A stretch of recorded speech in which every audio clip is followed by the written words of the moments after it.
Hello, this is Annie, and I'm going to be reading to you today from the first chapter of my book, The Bright World of the Gods, just to give you a taster of what it's like. And I hope you like it. So make yourself comfortable, and then I'll begin. Chapter 1, The Bright World of the Gods. "Here she comes," muttered Ceridwen through glinting black diamond teeth, as the dark silhouette of a woman came suddenly into view against the pinkening skies on the horizon, running across the top of an undulating field before vanishing again into the dew-laden deeps of the darkening gloaming. Ceridwen's wizened snake eyes had been scouring the horizon for hours, while she stirred her cauldron with a long silvery ash stick that was almost as gnarled and twisted as herself. With one black eye firmly fixed on the ever-duskening fields in the distance as the setting sun began to cast its long, creeping shadows, she watched from the corner of the other as the Scorpion Goddess constellation slowly rose, glittering like an ice crystal palace against the lapis lazuli celestial vault. "Are you sure that it's her?" asked a tall, slim woman to her right. The woman was robed and veiled completely in white. She was standing as still and straight as the huge white standing stone right behind her, which was covered with tiny inscribed glyphs, like birds' claws trails, but barely visible under untold millennia's thick, encrusted green moss. "Of course it's her, Gwen," growled Ceridwen. "Who else could it be on All Hallows' Eve, with the new moon sharp as a sickle for the harvest, and the seven sisters sinking into the underworld firmament?" She turned to her left and called out, "Morgan, I hope you're ready. She's already crossed the river at the Lydgate." "There's still plenty of time to name the dead," replied the sweet mellifluous voice of a woman who sounded as if she'd sung all the songs of life and had never tired of a single one of them. It was the voice of Morgan the Fay. She was rummaging in a wooden box on the edge of the ash forest. Then she started gathering up some candles for the altar, a roughly hewn oblong-shaped slab of golden oolite at the foot of the tall, standing stone. As Morgan drew her purple velvet cloak around her against the autumnal chill, it was plain to see that she was no longer the slender young doe who had ferried the body of King Arthur to Avalon. She had blossomed into a full-bodied woman, ripe with experience, and with long, wavy conker-brown hair that glistened against her summer-burnished décolletage. But her grandmother was grunting with impatience. "How many times do I have to tell you, grandchild, they're not the dead?" Ceridwen chided. I know, Nana," replied Morgan, wincing to herself and thinking, "Oh, God, here we go." "I meant the ancestors," she said. "It's just that most humans think that ancestors are dead, so I'm in the habit of using the words that they understand." Ceridwen was not going to give this one up lightly. She picked up a large round drum and a beater, which had been leaning against a standing stone, and she positioned the drum next to Morgan's bare arm. Then she hit it hard. "Did you feel that?" she said. Morgan nodded in a resigned fashion. She had too much respect for her grandmother as an initiate of the House of Don to tell her that she didn't need a lesson in how sonar waves worked. Neither would she point out, as an experienced psychopomp, that she was more familiar than Ceridwen with the realms of the ancestors in the underworld, known to humans as the land of the dead. Instead, she decided to accept her grandmother's lesson gracefully, as a punishment for being so careless.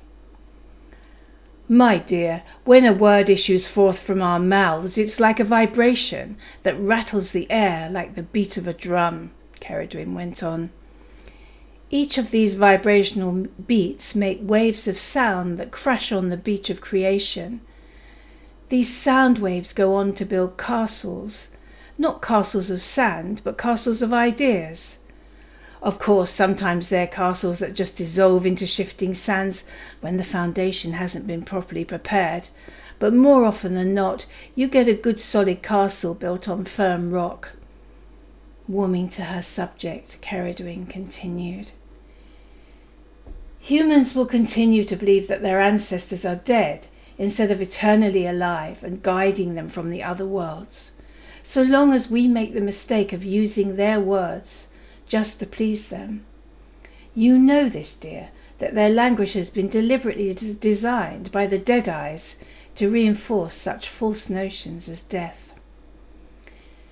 Morgan had heard this speech before, and she realised with a sigh she would probably have to hear it again and again. As an intermediary between the worlds of fairy and human, she often found herself picking up the human ways of expression. She mused that she might even one day become completely human, as she'd once heard it said that it can happen the other way around and a human can become a fairy, apparently. She smiled wryly at the thought, and then began to wonder why the elders of every race, no matter human or fae, were always so completely set in their ways. Then she remembered with a barely suppressed giggle about the time she'd used DNA in front of Ceridwen.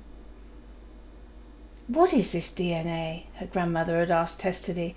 "It sounds like one of those Deadeyes words, totally devoid of all meaning and magical power." It means she was having to dive deep to remember what the letters D, N and A actually stood for in the human language. She eventually gave up. "Well, anyway, it's an acronym," she offered, "and the letters stand for the biological material that carries all the genetic information of the human being." "You mean the rivers of blood," Ceridwen fired back. "Pah! Why can't these humans just say what they mean?" "They don't always know what they mean," thought Morgan quietly to herself, as she set about arranging 9 red candles on the stone altar. "It's not their fault. They just haven't been taught that the rivers of blood connect them back to their ancestors, much less that they flow between their own inner landscapes and ours." Morgan had been down this road of thought many times. Her grandmother's thinking was still rooted in much earlier ages, when humans had greater natural wisdom. So Ceridwen could not even imagine the huge challenges that Morgan faced in educating the human race today, a race that has strayed so far from the true understanding. Her grandmother had no idea that man was no longer cognizant of the enormous power available to those who are born, live and die on the lands where their ancestors are buried. And sadly, mankind no longer has sufficient vision to be aware of the ring, the overlighting spirits who oversaw the spiritual evolution of life in all dimensions. As she carried on decorating the altar for their naming ceremony, Morgan lamented the fact that the human being had become like the wooden Pinocchio, with very little wisdom, much less the knowledge that words have vibrational resonance. She had seen them speak falsely just to get their own way, in what they wrongly believe is their own amusement park of a life. She had witnessed their rage and even acts of violence when challenges to that misconception come along, as they are guaranteed to do as much as night follows day. Then the human is horrified when he catches sight of himself in the Hall of Mirrors to discover that he has turned into a donkey. So it had been left to the Fae, the elder race who fell to earth long before man, to remember the names of the human's ancestors at the traditional time of Samhain. Otherwise, the link through the liminal walls, which connects this dimension with that of the ancestral spirits, would have been lost to mankind forever. Just then her reverie was interrupted by Ceridwen, who was now clearing her throat to sing the traditional incantation. The sweet musky aromas emanating from the bubbling mixture in the cauldron foretold the magic afoot. Rue for remembrance, rosemary for the alchemical marriage, and mugwort to send a love song boomeranging around the corridors of time. Her grandmother's words, when they were finally uttered in a sing-song voice, could not have been more simple. "Dear cauldron of mine, it is now the time to be the cauldron of inspiration, when the spirits inspire the bells to chime a soul into reincarnation." As Ceridwen sang out the enchantment, the golden altar stone glinted in the setting sun, and the bells of the church at nearby Hornblottom began to peal out like heralds across the hushed and listening land. With the altar now beautifully decorated with sprigs of mauve heather and yellow gorse, Ceridwen and Gwen joined Morgan to light the red candles. Then the three fairy women began to recite the names of the ancestors from both houses of the ancient human rivers of blood. Here as we stand, under the sky-sword cross of Fomalhaut, Antares, Aldabram, and Regulus, on this hallowed eve of Samhain, we remember those who have passed through the liminal walls in the house of Don. We name Don, the daughter of Mathonwy, who bore many children to Minnegan. We remember too Don's august mountain of a brother, now on the other side, the great magician Math Ap Mathonwy, who married his virginal footholder Gawain. Tonight we give honour and gratitude to Don and Math, who are two of the three golden shoemakers of the Isles of the Blessed. We name the children of Don, the brothers Penarden, Amathan, Neath, Gofannon the Smith, Gilfehi the Faithless, and last but not least, his magician brother Gwydion, who is one of the three silver door knockers of the Isles of the Blessed, and his beloved Arinrod. We also remember on this hallowed eve and give thanks to the house of Lear and Penarden, who is one of the three golden shoemakers of the Isles of the Blessed. Let us offer up the names of their children, Manawydin, the harbour master, and the giant Bran the Blessed, who are two of the three silver door knockers of the Isles of the Blessed, and their much-loved sister Branwen. We burn these candle flames for all of them, so that they should never be forgotten in the world of man. Please accept this offering, made in love and gratitude for our lives and those of our eternal ancestors. After these words, the three women stood in silent prayer for a while. Then the remembrance of the ancestors was over for another year. They began to blow out the candles one by one, but as they did so, something seemed to be bothering Morgan. She scratched her head.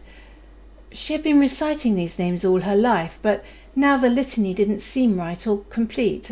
At last she got it. "Nana," she said to Ceridwen, whose rugged leathery-lined face had been gently softened now by candlelit memories, "I have a question. Why don't we recite the names of the family houses of the other Celts?"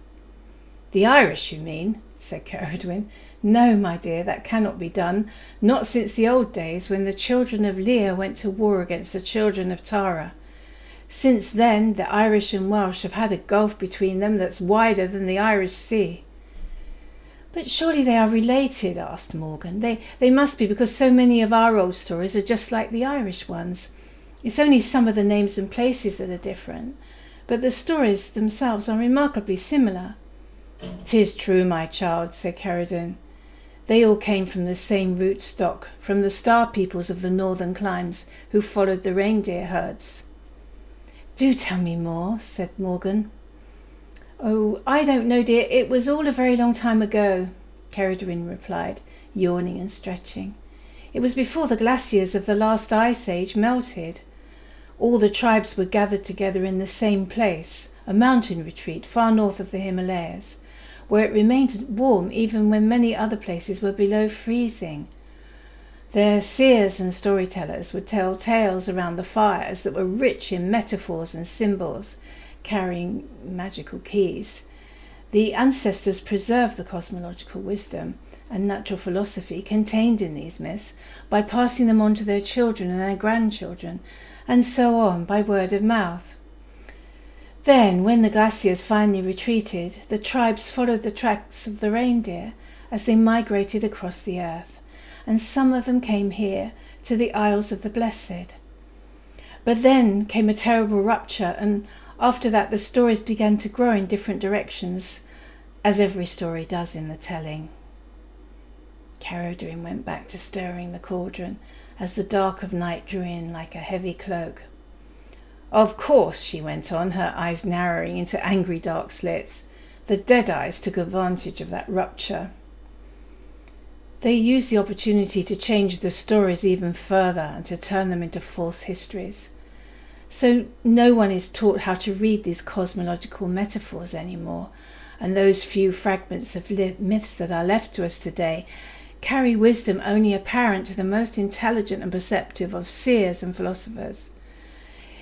It has created a problem with the sovereignty, she continued. It's all tied up into the winning of the Hallows.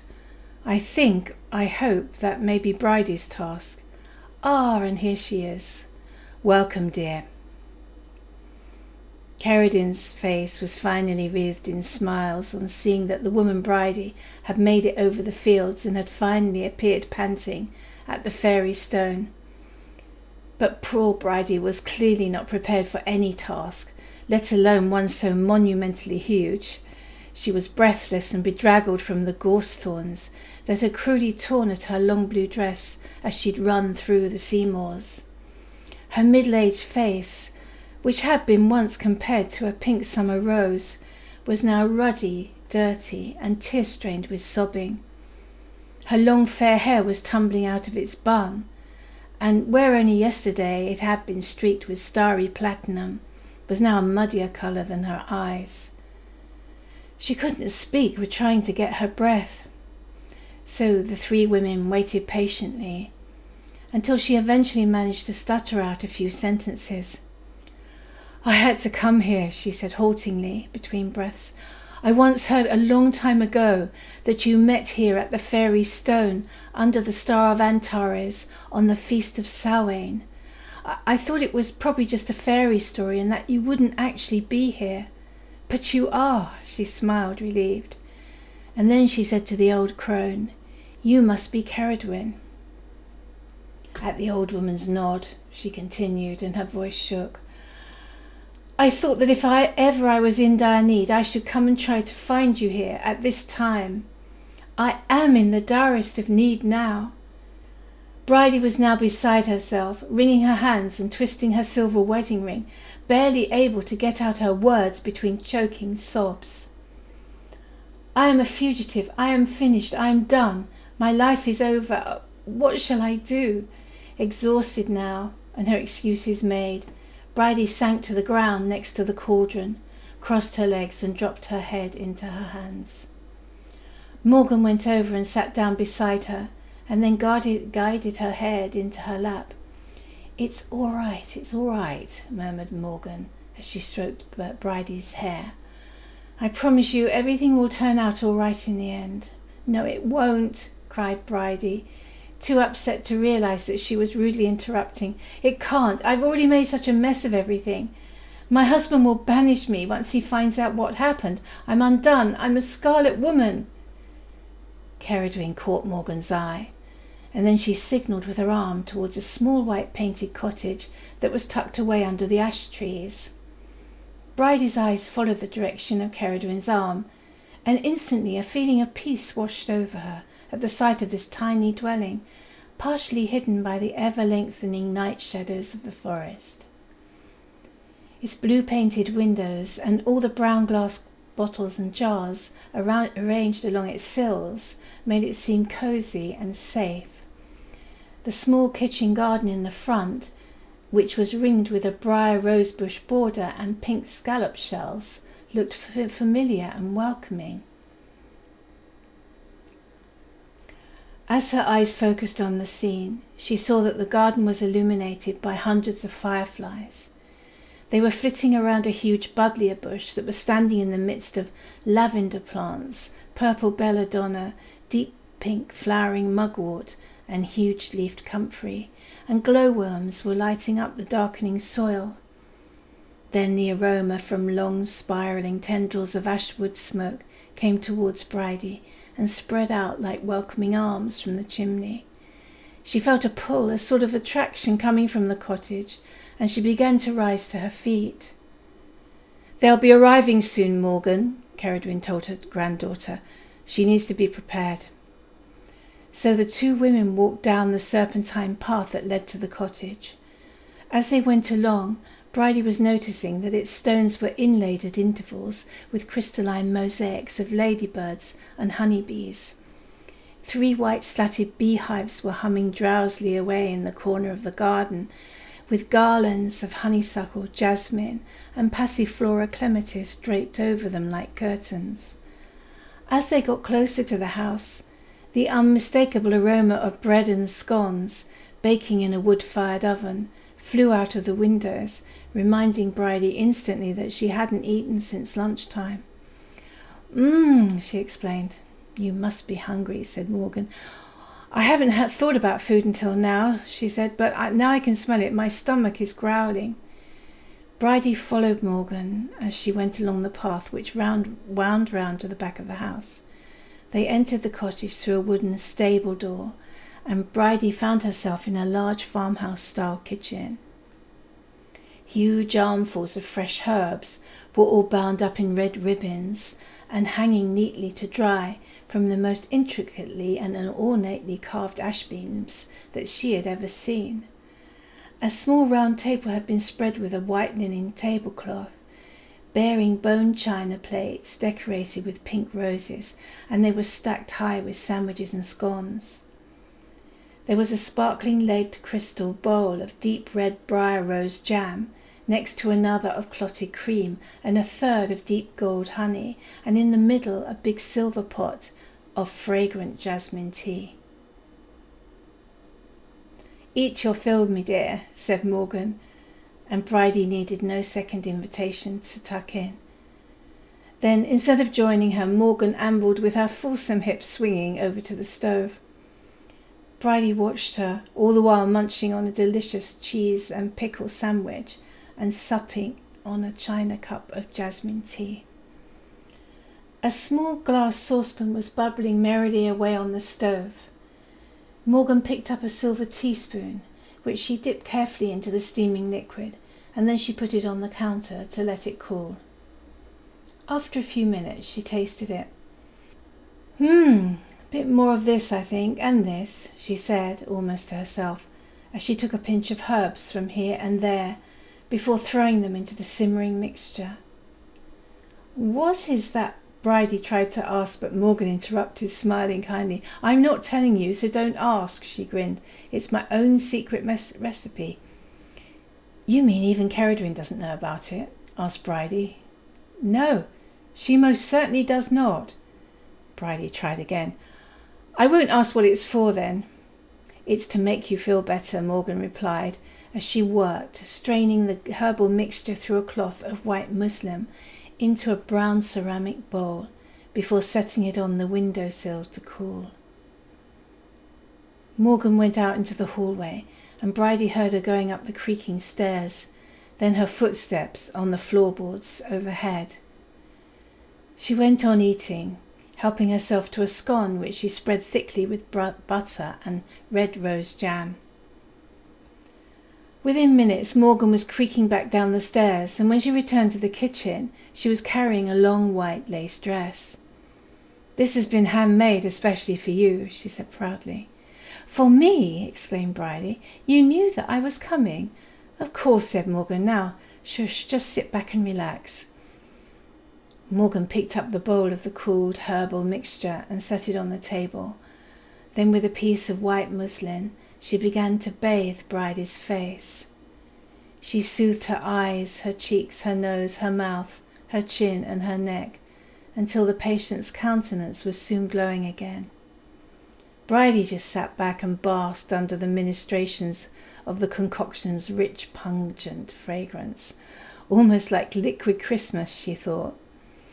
But then she realized there also seemed to be healing energies coming from the herbs and through this wet fairy woman's strong hands. Then Morgan took a tortoiseshell comb and began to tease out Bridie's tangled locks. "Don't you know who I am yet?" said Morgan wryly. "Yes, you're Morgan," smiled Bridie, feeling blissfully drowsy now. She'd heard Ceridwen call her daughter by her name. She didn't want to discuss it much further. She was wondering if she might be allowed to have a little nap. She certainly didn't want to have to answer any difficult questions. But you do know what that means, Morgan pressed on. Bridie thought for a while, and then replied, No, I must confess that I don't. Surely you've read all the stories, the myths about Morgan the Fay taking the dying King Arthur in a boat along the waters of Avalon to the lands of the dead. No, said Bridie, prickling a bit now. We didn't do the Celtic myths at university, only the Greek ones and some of the others. Now, for the first time in her life, Bridie began to wonder why that was. Well, you need to go back to the past to remember the future then, said Morgan, and her hips swayed and her belly trembled as she chuckled loudly at her own joke. Now you're talking in riddles, replied Bridie, getting a bit annoyed with her. And you'll be riddle-me-reeing yourself before this night is out, I can promise you that, Morgan fired back. Bridie just closed her eyes. Do you know what a psychopomp is then? Morgan went on, more kindly now. Did they teach you that at university? But Bridie's back was starting to prickle with resentment. She wasn't sure if she'd learned about psychopomps. It might have been a different word that they used. She didn't think it fair, though, that her intelligence was being questioned when it was just a matter of different terminologies, stories and vocabularies. She was intelligent enough to figure out that much, she thought. Oh, well, you'll find out soon enough tonight, Morgan went on. Now, we'd better hurry. I've run a bath for you upstairs and there's some towels warming on the radiator. The bathroom's at the top of the stairs. Here, she handed Bridie the white lace dress, and then she said, But don't be too long. The hour is getting late. She was now starting to get anxious for Bridie to bathe and change quickly. She could see out of the window that the black velvet curtain of night was now falling fast, and this could only mean one thing, that it would soon be time for the ring to convene at the cauldron. She wanted her guests to be in good shape to face the ordeal. I won't be long then, said Bridie, and she left the room to mount the creaking stairs. She was as good as her word, returning within half an hour and looking utterly transformed from the bedraggled wreck of earlier that evening. Even her hair was glinting platinum again. Gwen had come to hurry them up. Bridie was relieved to see that, without her white veil, she had the rosiest of cheeks and the most sparkling of friendly eyes. You look lovely, dear, Gwen said, taking her arm, but then adding mysteriously, Now, whatever happens tonight, I don't want you to worry. We're quite expert in managing these kinds of events. The women began to guide Bridie out of the cottage, back along the path to the fairy stone, when they were suddenly stopped dead in their tracks. The darkening sky was lighting up with a huge flash, as if by 1,000 blazing suns. There was an object in its centre that was black against the bright light. It looked like a huge asteroid, and it was speeding towards them. Then the whinnying of horses and the jingling of bridles could be heard on the wind, and millions of glowing salamanders could be seen dancing ahead of it. As it got closer, the women could now see that it was the golden chariot of the sun, and it was cutting a swathe of fluorescent red star lava in its wake as it headed, with a thundering of hooves, down towards them at the fairy stone. So that's the end of chapter 1, and I hope you enjoyed it. If you want to buy the book, it's on Amazon. And thanks very much for listening. Thanks. Bye-bye.